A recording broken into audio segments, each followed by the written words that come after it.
wọ́n lẹ́mc Olúọmọ ló káwọn jàǹdùkú lọ ja ilé ẹgbẹ́ Onimọto national téèyàn méjì fi kú l'Àbújá.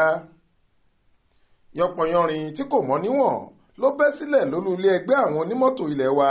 National Union of Road Transport Workers NURTW èyí tó wà lágbègbè Gankikiji nílùú Àbújá látàrí báwọn jàǹdùkú tí wọ́n ní gbajúgbajà ọ̀gá àwọn onímọ́tò Èkó Alhaji Musiliu Ayinde Akínsọ̀yà táwọn èèyàn mọ̀ sí MC Olúọmọ kó lọ olú ìlú ilẹ̀ wa ọ̀hún lọ́jọ́ ìṣẹ́gun túsídẹ̀ẹ́ ọjọ́ 12 oṣù kẹsàn-án yìí ṣe dá wàhálà ńlá sílẹ̀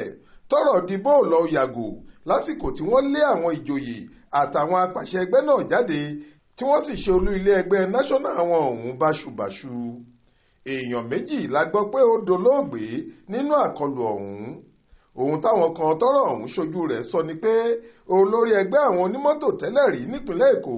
Alhaji Tajudeen Badru Àgbẹ̀dẹ ló ṣáájú ikọ̀ àwọn tọ́ọ̀gì tí wọ́n wá látẹ̀kọ́ ọ̀hún tí wọ́n láwọn ń ṣàtìlẹ́yìn fún MC Olúọmọ tí wọ́n sì gbìnàyà láàárọ̀ ọjọ́ túsídẹ̀ẹ́ náà. wọ́n ní nǹkan bíi aago 9 òwúrọ̀ làwọn tọ́ọ̀gì ọ̀hún ṣàdédé yabo olú ilé ẹgbẹ́ national ọ̀hún tí wọ́n sì bẹ̀rẹ̀ sí hùwà ẹ̀hànnà tí wọ́n tún ń pariwo ó yá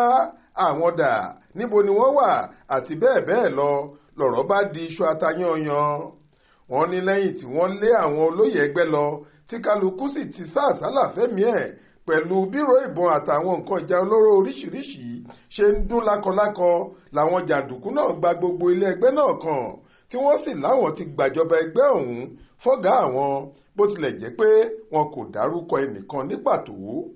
àwọn tọ́rọ̀ náà ṣojú rẹ̀ sọ pé ìwà ẹni àmọ̀rí ìbáàkú làwọn ọlọ́pàá àtàwọn ẹ̀ṣọ́ iléeṣẹ́ ọ̀tẹlẹ̀múyẹ́ àpapọ̀ ìyẹn Department of State Service DSS hù lásìkò náà. wọ́n ní ṣe ni kó wá dúró síta ọ́fíìsì ẹgbẹ́ náà lásìkò táwọn jàǹdùkú ń jà bí ìjì tí wọ́n sì ń kọlu àwọn alátakò wọn. wọ́n lóhun tó túbọ̀ mú kí iná ìjà àjàkú akátá náà ròkè lálá ní báwọn jàǹdùkú tí wọ́n ń ṣàtìlẹ́yìn fún alága àpapọ̀ ẹgbẹ́ national ọ̀hún lọ́wọ́lọ́wọ́ Alhaji ọ̀jọ̀gbọ́n Tajudeen Ìbíkúnlé Bàrúwá láti ìlú Àbújá àtàwọn ìpínlẹ̀ alámùlégbè dìde láti gbèjà ọ̀gá tiwọn náà tí wọ́n sì gbé pẹ́rẹ́kí kaná pẹ̀lú àwọn tọ́ọ̀gì tí wọ́n bá wọn lálejò náà. ṣe ṣáájú àsìkò yìí ni Bàrúwá ti fẹ̀sùn kan olórí ẹgbẹ́ náà lápapọ̀ tẹ́lẹ̀ rí Alhaji Najim Usman Yasin pé òun àti Àgbẹ̀dẹ ni wọ́n lẹ̀dí àpò pọ̀ láti já àkóso ẹgbẹ́ náà gbà fún àwọn ọmọ ìgbìmọ̀ Parks and Garages tíjọba dá sílẹ̀ nígbà kan. nígbà tí eruku gbọ́nmi sí omi òtó náà yóò fi rọlẹ̀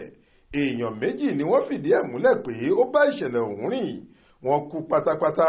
nígbà táwọn míì faragbọgbẹ́ lóríṣiríṣi. ohun táwọn ọmọ ẹgbẹ́ kan tí wọn kò fẹ́ dárúkọ ara wọn ń sọ ni pé MC Olúọmọ tó jẹ́ alága àná fún ẹgbẹ́ national Èkó àti alága tẹ́lẹ̀ rí fún ìgbìmọ̀ alákòóso àwọn gáréèjì lẹ́kọ̀ọ́ ìyẹn Lagos Parks and Garages Management Committee èyí tíjọba dá sílẹ̀ àmọ́ tílé ẹjọ́ ti fòfin dè tíjọba Èkó sì ti túká láìpẹ́ yìí ló wà nídìí rògbòdìyàn tó wáyé náà. wọ́n lọ́kùnrin náà fẹ́ jẹ́ alága àpapọ̀ ẹgbẹ́ ọ̀hún ni ó sì fẹ́ gba ìṣàkóso ẹgbẹ́ náà l'Àbújá gẹ́gẹ́ bí wọ́n ṣe wí. títí dàsìkò tá a fi ń kó ìròyìn yìí jọ àwọn ọlọ́pàá àtàwọn aláṣẹ ìlú Àbújá kò tí ì sọ̀rọ̀ pàtó kan lórí ìṣẹ̀lẹ̀ ọ̀hún. Faith Adébọ́lá ló ń jábọ̀ ròyìn fún iléeṣẹ́ tẹlifíṣàn Aláròye online.